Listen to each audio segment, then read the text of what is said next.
पेट भर जाएगा लेकिन दिल नहीं भरेगा। आज मैं आपके लिए विंटर स्पेशल बहुत ही मज़ेदार, बहुत ही सॉफ्ट बेसन के पराठों की रेसिपी लेकर आई हूँ। साथ ही खड़े मसाले का कीमा और लहसुन और मिर्च की चटनी। एक बार आपने इस चटनी को बना लिया तो आप इस चटनी के फ़ैन हो जाएंगे। इतना मज़ेदार कॉम्बिनेशन है। तो चलिए इसकी रेसिपी को देख लेते हैं। तो सबसे पहले हम चटनी बनाकर तैयार कर लेते हैं। तो जितना हमने यहाँ पर लहसुन लिया है उतनी ही लाल साबित मिर्चें ली हैं और यहाँ पर हमने डंडियों समेत थोड़ा सा हरा धनिया ले लिया है। इन तीनों चीज़ों को हम ब्लेंडर जग के अंदर ऐड कर देते हैं। लाल साबित मिर्चों को अच्छी तरह से वॉश कर लिया था। तो एक छोटा बाउल मैंने लाल साबित मिर्चें ले ली हैं और एक छोटा बाउल भर के ही मैंने यहाँ पर लहसुन ले लिया है और हरा धनिया भी हम इस ब्लेंडर जग के अंदर ऐड कर देते हैं। 1 टीस्पून हम इसमें नमक ऐड करेंगे। नमक थोड़ा ज़्यादा ही ऐड करना होगा। और यहाँ पर ½ टीस्पून ज़ीरा हमने इसमें ऐड कर दिया है। थोड़ा सा पानी ऐड करके इसको पीस लेते हैं।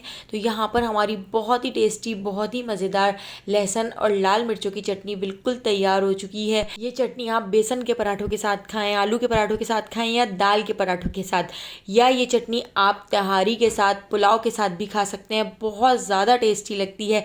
एक बार ज़रूर ट्राई करके देखिएगा। तो चलिए अब हम बेसन के पराठों की तरफ आ जाते हैं। बहुत ही टेस्टी बनते हैं। पेट भर जाएगा लेकिन दिल नहीं भरेगा। तो चलिए इसकी रेसिपी को देख लेते हैं। तो एक बड़े बाउल के अंदर हमने ऐड कर दिया है 2 कप बेसन और यहाँ पर मैंने 1 कप आटा ले लिया है। तो यहाँ पर हमने 2 कप बेसन, 1 कप गंदम का आटा ऐड किया है। इसके अंदर हम ऐड कर देते हैं नमक। तो 1 टीस्पून हम इसमें नमक ऐड कर देंगे। 1 टीस्पून ज़ीरा ऐड कर दिया है और साथ ही इसके अंदर ½ टीस्पून हल्दी ऐड कर देते हैं। इससे अच्छा सा कलर आएगा। ½ टीस्पून हम इसमें ऐड कर देंगे लाल कुटी हुई मिर्चें, ½ टीस्पून लाल पिसी हुई मिर्चें। साथ ही मैंने यहाँ पर 1.5 टीस्पून भर के कुटा हुआ धनिया ले लिया है। तो कुटा हुआ धनिया भी हम इसके अंदर ऐड कर देते हैं। यहाँ पर मैंने अनार दाना ले लिया है। तो अनार दाने को मिक्सी ग्राइंडर के जग में डालकर मैंने इस तरह से ग्राइंड कर लिया था, बिल्कुल बारीक पीस लिया था। आप इसको हावन दस्ते में भी बिल्कुल बारीक पीस सकते हैं। तो 3 टीस्पून भर के मैंने इसमें अनार दाना ऐड कर दिया है। अनार दाने को बिल्कुल भी स्किप मत कीजिएगा, इसका फ्लेवर बहुत ज़्यादा टेस्टी लगता है। अब मैंने यहाँ पर ले लिया है ढेर सारा हरा धनिया और थोड़ा सा पुदीना और यहाँ पर मैंने 8 से 9 बारीक कटी हुई हरी मिर्ची ऐड करके थोड़ा थोड़ा पानी ऐड करके एक आटा गूंद लेना है। तो हमने जो आटा गूंद कर तैयार करना है वो सॉफ्ट सा होना चाहिए, जिस तरह से हम रोटी का आटा गूंद कर तैयार करते हैं। तो बस उसी तरह का आटा हमने यहाँ पर गूंद कर तैयार करना है। तो हमारे जो पराठे होंगे वो बहुत ही टेस्टी बनकर तैयार होंगे। 1 टेबल स्पून ऑयल हम इस तरह से इसके ऊपर लगाकर थोड़ा सा और इसको नीट कर लेते हैं। इस तरह हमारे पराठे काफ़ी सॉफ्ट बनेंगे। तो यहाँ पर हमारा आटा गूंद चुका है। इसको कवर करके आधे घंटे के लिए छोड़ देते हैं ताकि ये सेट हो जाए। इतनी देर हम खड़े मसाले का कीमा बनाकर तैयार कर लेते हैं। तो मैंने यहाँ पर 6 अदद छोटे साइज़ की प्याज ले ली हैं। आप दरमियाने साइज़ की 4 प्याज़ें भी ले सकते हैं। तो प्याज़ों को मैं इस तरह से स्लाइस में कट कर लूँगी। बिल्कुल बारीक हमने इस तरह से इसको स्लाइसर की मदद से कट कर लिया है। तो प्याज हमारी यहाँ पर कट हो चुकी है। अब हम गैस की तरफ आ जाते हैं। गैस के ऊपर एक कढ़ाई रख ली है। ½ कप ऑयल कढ़ाई के अंदर ऐड कर दिया है। ऑयल को गर्म करने के बाद हम प्याज इसके अंदर ऐड कर देते हैं और प्याज को हमने फ्राई कर लेना है। तो बस प्याज को हमने ट्रांसपेरेंट होने तक फ्राई करना है, बहुत ज़्यादा फ्राई नहीं करना है। अब हम इसके अंदर ऐड कर देते हैं 8 से 9 लौंग और यहाँ पर 1 टीस्पून मैंने ले ली है साबित काली मिर्चें। तो काली मिर्चें भी हम इसके अंदर ऐड कर देते हैं। 1 टीस्पून ज़ीरा ऐड कर देंगे और इन सारी चीज़ों को थोड़ा सा फ्राई कर लेते हैं। तो बस 1 से 2 मिनट इन सारी चीज़ों को हमने फ्राई कर लिया है। आप देख सकते हैं प्याज भी हल्की सी ट्रांसपेरेंट हो चुकी है। इसके साथ ही अब हम इसके अंदर ऐड कर देंगे 1 पाव कीमा। तो मेरे पास जो कीमा है बिल्कुल रूखा कीमा है, मशीन का कीमा है, इसमें बिल्कुल भी चिकनाई नहीं है। तो कीमा हमने इसके अंदर ऐड कर दिया है और कीमे को अच्छी तरह से इसमें मिक्स कर लेते हैं। और कीमे को हमने इतना पका लेना है कि कीमे का कलर चेंज हो जाए और कीमा अपना पानी छोड़ दे। साथ ही हम इसमें कुछ मसाले ऐड कर लेते हैं। तो ½ टीस्पून हल्दी, 1 टीस्पून हम इसके अंदर ऐड कर देंगे नमक और साथ ही 1 टीस्पून हम इसमें लाल पिसी हुई मिर्चें ऐड कर देते हैं।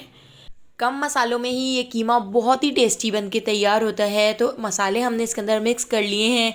हाई फ्लेम पर हमने इसको 2 से 3 मिनट पका लिया है। अब जो हमने चटनी बना के तैयार की थी, स्टार्ट में जो हमने चटनी बनाई थी, जिस ब्लेंडर जग के अंदर हमने चटनी पीसी थी, तो चटनी का पानी हम इसके अंदर ऐड कर देते हैं। तो जब भी मैं कोई सालन बनाती हूँ और मेरे पास ये चटनी बनी हुई रखी होती है तो 1 टेबल स्पून मैं ये चटनी सालन में ऐड कर देती हूँ। आप यकीन कीजिए इतना ज़्यादा टेस्टी सालन बनकर तैयार होता है। तो यहाँ पर चटनी का पानी मैंने इसके अंदर ऐड कर दिया है और इसको अच्छी तरह से पका लिया है। अब इसको कवर करके लो फ्लेम पर आधे घंटे के लिए छोड़ देते हैं। तो यहाँ पर आधा घंटा हो चुका है, हमारा जो कीमा है वो अच्छी तरह से गल चुका है। अब हम इसके अंदर ऐड कर देते हैं टमाटर। तो यहाँ पर मैंने 2 दरमियाने साइज़ के टमाटर ले लिए हैं। तो इनको इस तरह से हमने छोटे छोटे क्यूब्स में कट कर लिया है। टमाटर ऐड करके टमाटरों को भी हम इसके अंदर अच्छी तरह से मिक्स कर लेते हैं और अब हम इसको कवर करके लो फ्लेम पर 15 मिनट तक छोड़ देते हैं ताकि टमाटर भी सॉफ्ट हो जाएँ। तो देखिए यहाँ पर टमाटर भी अच्छी तरह से सॉफ्ट हो चुके हैं। तो चमचे की मदद से हम इस तरह से टमाटरों को तोड़ लेते हैं और अब हम इसको भून लेंगे। हमने इसको इतना भून लेना है कि साइडों से ऑयल ऊपर आ जाए और जितना भी इसके अंदर पानी है वो खुश्क हो जाए। तो यहाँ पर हमने इसको अच्छी तरह से भून लिया है। अच्छी तरह से भूनने के बाद अब हम इसके अंदर ऐड कर देते हैं 6 से 7 बारीक कटी हुई हरी मिर्चें। यहाँ पर मैंने एक छोटा बंच लहसुन का ले लिया है, लहसुन को भी कट कर लिया है। यहाँ पर जूलियन साइज़ में अदरक को भी कट कर लिया है। तो ये तीनों चीज़ें इस तरह से कट करके हम ऐड करेंगे। इसका फ्लेवर बहुत ही टेस्टी लगता है। इस तरह से हम इसको मिक्स कर लेते हैं। दोबारा से कवर करके लो फ्लेम पर 5 मिनट तक छोड़ दिया था। तो ऑयल ऊपर आ चुका है। यहाँ पर हमारा बहुत ही टेस्टी, बहुत ही मज़ेदार खड़े मसाले का कीमा जो बहुत ही सिंपल तरीके से बना है। अब हम यहाँ पर पराठे बना लेते हैं। तो आटा भी हमारा सेट हो चुका है। अब आटे के हम इस तरह से पेड़े बना लेते हैं। अभी मैं यहाँ पर 5 पेड़े बनाकर तैयार कर लेती हूँ और 5 पराठे हम यहाँ पर बना के तैयार कर लेंगे। तो जिस साइज़ के हम रोटी के पेड़े बनाते हैं तो बस उसी साइज़ के हमने यहाँ पर पेड़े बनाकर रेडी कर लिए हैं। तो हमने यहाँ पर आटा ले लिया है। आटे के ऊपर हम इसको इस तरह से डस्ट कर लेते हैं और अब हम इसको बेल लेंगे। तो हमने इसको बहुत ज़्यादा पतला नहीं बेलना है क्योंकि ये पराठे थोड़े से मोटे होते हैं और थोड़े से छोटे साइज़ के होते हैं। तो हमने पराठों को बहुत ज़्यादा बड़ा भी नहीं करना है। तो बस इस तरह से हमने पराठों को बेल लिया है और आप देख सकते हैं थोड़ा सा मोटा रखा है। तवे को हमने गैस के ऊपर रखकर गरम कर लिया था और तवे के ऊपर हमने पराठा डाल दिया है। मीडियम टू लो फ्लेम पर हम इसको इस तरह से कपड़े से दबा दबा के सेक लेंगे। देखिए कितना ज़बरदस्त सा कलर आ चुका है। तो यहाँ पर हमारा पराठा रेडी हो चुका है। इसी तरह से सारे पराठे बनाकर तैयार कर लेंगे और इसके ऊपर हम लगा देते हैं असली घी। तो असली घी से बना हुआ पराठा बहुत ज़्यादा टेस्टी लगता है। तो अगर आपको मेरी इन तीनों चीज़ों की रेसिपी पसंद आई हो तो लाइक, शेयर और सब्सक्राइब करना बिल्कुल भी मत भूलिएगा और बेल आइकॉन के नोटिफिकेशन को ज़रूर ऑन कीजिएगा क्योंकि डेली मैं बहुत ही मज़ेदार सी रेसिपीज़ आपके लिए लेकर आती हूँ। तो उन सारी रेसिपीज़ का नोटिफिकेशन आपको फ़ौरन मिल सकेगा और आप मेरी सारी वीडियोस वॉच कर सकेंगे। तो आने वाली वीडियो तक मुझे दीजिए इजाज़त। अल्लाह हाफ़िज़।